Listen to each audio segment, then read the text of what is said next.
আসসালামু আলাইকুম। আমি এর আগের ভিডিওতে বলছিলাম যে আমি গাড়ির সম্পর্কে কন্টিনিউ কিছু ভিডিও দিব, যে গাড়ির সম্পর্কে আর কি। তো আমি আপনাদের সামনে আজকে একটা গুরুত্বপূর্ণ একটা ভিডিও নিয়ে আমি উপস্থিত। তো ভিডিওটা হচ্ছে গিয়ে যে কিছু কিছু গাড়িতে দেখবেন যে লং সেলফ দেওয়া লাগে। লং সেলফ হচ্ছে গিয়ে আপনার কখনো 2 সেলফ দেওয়া লাগে, কখনো 3 সেলফ গাড়ি স্টার্ট হয়, কিন্তু 1 সেলফ হয় না। তো এটা কি কি সমস্যা, এটা কারণ হচ্ছে গিয়ে আমি আজকে বিস্তারিত বলবো। এটার 1 নম্বর পয়েন্ট হচ্ছে আপনার ফিল পাম্প, যেখান থেকে আপনার অকটেন সাপ্লাই হয় আর কি। ওই ফিল পাম্পে যদি আপনার ফিল্টারে কোনো ময়লা থাকে সেক্ষেত্রে এটা হবে। 2 নম্বর হচ্ছে গিয়ে আপনার গাড়ির যে টাইমিং রিলি আছে, এই টাইমিং রিলি যদি সমস্যা থাকে সেক্ষেত্রে এটা হবে।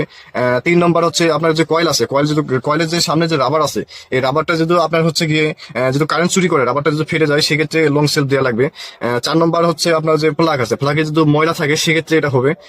5 নম্বর হচ্ছে গিয়ে আপনার অকটেনের মধ্যে যদি ময়লা থাকে, যদি লং টাইম আপনার ট্যাঙ্কির মধ্যে অকটেন থাকে লং টাইম, সেক্ষেত্রে আপনার অকটেনটা নষ্ট হয়ে যায়। ওই নষ্ট হওয়ার কারণে আপনার লং সেলফ দেওয়া লাগে। মনে করেন যে আপনার 1 সেলফ স্টার্ট হবে না, 2 সেলফ দেওয়া লাগে বা 3 সেলফ দেওয়া লাগে।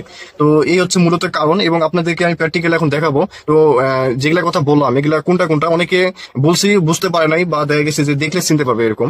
তো চলেন যাই। এই যে ফিল পাম্পের কথা বলছিলাম, এটাই হচ্ছে ফিল পাম্প। নিচে এটা হচ্ছে ফিল্টার। এখন ফিল্টার পরিষ্কার করা হচ্ছে। এরকম ফিল্টারে ময়লা থাকলে আপনার হচ্ছে গাড়ি লং সেলফ হবে। আর নিচেরটা হচ্ছে টাইমিং রিলে, যে সাদা কাভার দেখা যায়, এটা হচ্ছে টাইমিং রিলে। এটা সমস্যা থাকলে যে কয়েলের কথা বলছিলাম 3 নম্বরে, এটা হচ্ছে কয়েলের আবার ফেটে গেলে আপনার লং সেলফ দেওয়া লাগবে, গাড়ি 1 সেলফে স্টার্ট হবে না।